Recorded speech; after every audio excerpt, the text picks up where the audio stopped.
KEAM rank പട്ടികയുമായി ബന്ധപ്പെട്ട് supreme കോടതിയിലേക്ക് സംസ്ഥാന സിലബസ് വിദ്യാർത്ഥികൾ ഹർജി നൽകിയിട്ടുണ്ടല്ലോ. അത് കോടതി ഇന്ന് പരിഗണിക്കുമല്ലോ. എപ്പോഴത്തേക്കാകും ഈ ഹർജി പരിഗണിക്കുക? എന്താണ് മറ്റു വിവരങ്ങൾ, അബ്ദുൾ റഷീദ്?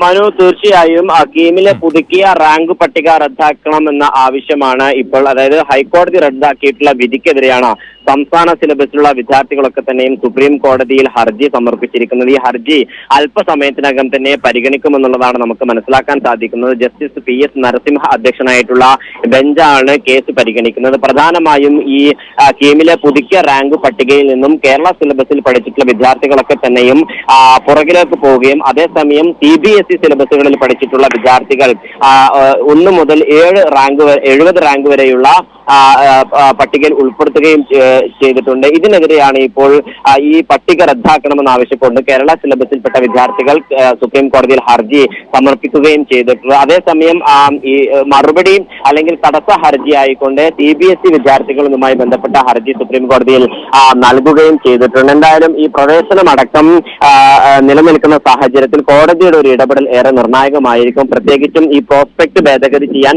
സംസ്ഥാന സർക്കാർ അധികാരമുണ്ട് എന്നതടക്കമുള്ള കാര്യങ്ങളാണ് ഇപ്പോൾ കേരള സിലബസിലെ വിദ്യാർത്ഥികൾ അവരുടെ ഹർജിയിൽ ചൂണ്ടിക്കാണിക്കുകയും ചെയ്തിട്ടുള്ളത്. ഇത്തരത്തിൽ നേരത്തെ ഈ 1000-ഓളം വരുന്ന കേരള സിലബസിലെ വിദ്യാർത്ഥികളൊക്കെ തന്നെ ഒരു വാട്സ്ആപ്പ് കൂട്ടായ്മ രൂപീകരിക്കുന്നത്, പിന്നീട് അതിലെ 15ഓളം വിദ്യാർത്ഥികൾ അടങ്ങുന്ന ഒരു ഹർജിയാണ് ഇപ്പോൾ സുപ്രീം കോടതി പരിഗണിക്കുന്നത്. എന്തായാലും അല്പസമയത്തിനകം തന്നെ ഇതുമായി ബന്ധപ്പെട്ട ഹർജി സുപ്രീം കോടതി പരിഗണിക്കും.